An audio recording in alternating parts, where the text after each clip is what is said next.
जय हिंद दोस्तों, financial year 24-25 assessment year 25-26 के लिए आपने अपनी आईटीआर तो भर दी थी और उसको 30 दिन से पहले पहले आधार ओटीपी से वेरीफाई भी कर दिया था। अब आपका काम तो खत्म हो गया। अगला काम होता है सीपीसी बेंगलुरु का, इनकम टैक्स डिपार्टमेंट का उस आईटीआर को प्रोसेस करता है। जैसे ही आपकी आईटीआर प्रोसेस हो जाती है और आपने कोई भी टीडीएस रिफंड मांगा था या आपका एडवांस टैक्स ज्यादा कट गया था, आपका टीसीएस कलेक्ट हो गया था, तो वो रिफंड दोस्तों आपका वहां से इशू कर दिया जाता है। अगर आपका बैंक अकाउंट वैलिडेट है तो सेम डे या एक दो दिन के अंदर जैसे ही आपको इंटीमेशन सेक्शन 143(1) का आता है, ये आपका रिफंड बैंकर जो है इनका एसबीआई है वो भेज देता है आपके बैंक को। सब कुछ ठीक रहा, बैंक अकाउंट वैलिडेट और नॉमिनेट रहा तो आपका रिफंड दोस्तों एक दो दिन के अंदर ही आ जाता है। अगर आपका रिफंड जारी हो चुका है और आपको नहीं पता है कि किस तारीख को आपका रिफंड आपके कौन से बैंक अकाउंट में आया है, तो दोस्तों बिल्कुल सही वीडियो पर आए हैं। आज आपको लाइव प्रैक्टिकली और स्टेप बाय स्टेप, चाहे इस साल का हो या पिछले किसी भी साल का, रिफंड आपके कौन से बैंक अकाउंट में कब आया है, अगर ये जानना है तो आप बिल्कुल सही वीडियो पर आए हैं। देर ना करते हुए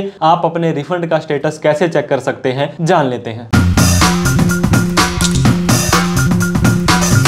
तो दोस्तों आप भी चेक करना चाहते हैं कि आपका इनकम टैक्स का रिफंड कब आया, कौन से बैंक अकाउंट में आया, आपका एक्स्ट्रा टीडीएस या टीसीएस कलेक्ट हो गया था या आपने एडवांस टैक्स ज़्यादा भर दिया था, तो इस केस के अंदर आपका ये जानना बहुत जरूरी होता है। जिसके लिए आपको क्या करना है, किसी भी ब्राउजर में आने के बाद incometax.gov.in पर आ जाना है। यहाँ पे आपको लॉगिन बटन पर क्लिक कर देना है। लॉगिन में आपसे आपकी यूजर आईडी पूछी जाएगी। आप अपना पैन नंबर भी डाल सकते हैं, आधार नंबर भी डाल सकते हैं। इसके बाद में कंटिन्यू बटन पर क्लिक कर देना है। अब आपको क्या करना है, इस चेकबॉक्स पे क्लिक करना है। यहां पे आपको अपना प्यारा सा सुंदर सा पासवर्ड डालना है। पासवर्ड याद नहीं है तो फॉरगेट पासवर्ड पर क्लिक करके आधार ओटीपी से नया पासवर्ड बना सकते हैं। इसके बाद में आपको कंटिन्यू बटन पर क्लिक कर देना है। अब इस तरह का आपका पोर्टल है, इनकम टैक्स का होम पेज है, खुल जाएगा। आप क्या कर सकते हैं, सिंपली डैशबोर्ड के ऊपर भी क्लिक कर सकते हैं, जहां पर आपका पहला ऑप्शन दोस्तों व्यू आईटीआर स्टेटस, इसको आपको देख लेना बहुत जरूरी है। जैसे ही इस पर क्लिक करेंगे अब आपको ये बता देगा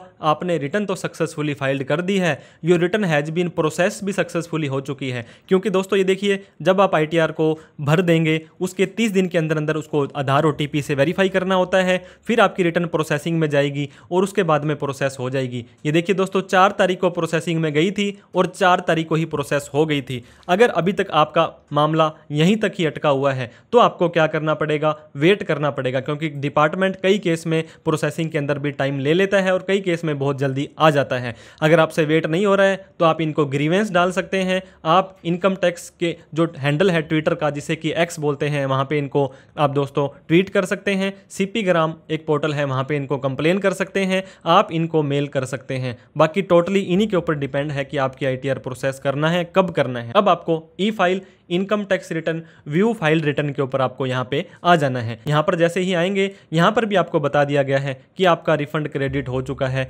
इस तारीख को। तो ये कैसे चेक करना है, यहां पे आपको व्यू डिटेल का ऑप्शन दिखाई दे रहा होगा, जिसके ऊपर आपको सिंपली क्लिक कर देना है। अब दोस्तों यहां पे साफ साफ बोला जा रहा है कि आपका रिफंड क्रेडिट आपके बैंक अकाउंट में ईसीएस से कर दिया है 8580 रुपए। हालांकि हमने यहाँ पे 8400 रुपए मांगे थे, आपको 8580 दिए हैं, मतलब 180 रुपीज आपको एक्स्ट्रा दिए हैं, जो कि 6% पर एनम के हिसाब से 1 अप्रैल 2025 से जिस दिन प्रोसेस हुई उस दिन तक का आपको इंटरेस्ट भी दिया जाता है। लेकिन फिर भी आपको तसल्ली नहीं हो रही है तो आप क्या करेंगे, रिफंड स्टेटस के ऊपर क्लिक कर देंगे। जैसे ही रिफंड स्टेटस पर क्लिक करेंगे आपको यहाँ पे असेसमेंट ईयर सेलेक्ट करना है 25-26, नीचे सबमिट बटन आ रहा है उस पर क्लिक कर देना है। अब दोस्तों यहाँ पे आप देख सकते हैं your refund has been processed by the refund banker SBI.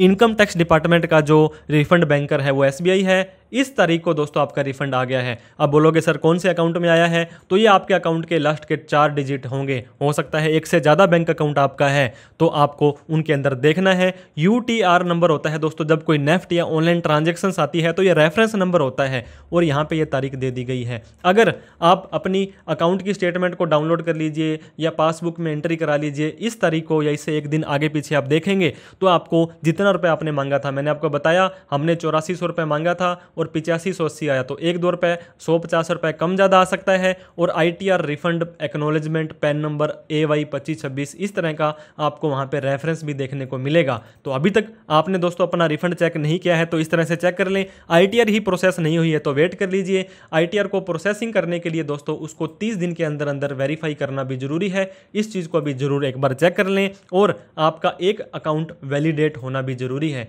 Validate नहीं है तो रिफंड तो इनकम टैक्स वाले जारी कर देंगे, लेकिन आपका रिफंड वो फेल्ड हो जाएगा। फिर आपको रिफंड री इशू की रिक्वेस्ट लगानी पड़ेगी, जिसके ऊपर हमने डिटेल में ऑलरेडी वीडियो बना रखी है। बैंक अकाउंट वैलिडेट की वीडियो बना रखी है। ITR को 30 दिन में वेरीफाई कैसे करना है इसके ऊपर भी वीडियो बना रखी है। तो आप अपना रिफंड स्टेटस इस तरह से चेक कर सकते हैं। अगर आपकी ITR प्रोसेस हो गई है, नहीं हुई है तो थोड़ा सा वेट आप और कर लें। जैसे ही प्रोसेस होगी आगे का काम भी आपका आ जाने वाला है। 1 अप्रैल 2025 से ही आपको 6% के हिसाब से इंटरेस्ट भी मिलने वाला है। वीडियो अच्छी लगी हो तो लाइक करके, अभी तक हमें सब्सक्राइब नहीं किया है तो सब्सक्राइब करके, कोई डाउट क्वेरी क्वेश्चन हो, सरकार से कोई सवाल करना चाहते हैं, कमेंट बॉक्स में जरूर लिखें। Thank you so much for watching this video. जय हिंद, जय भारत।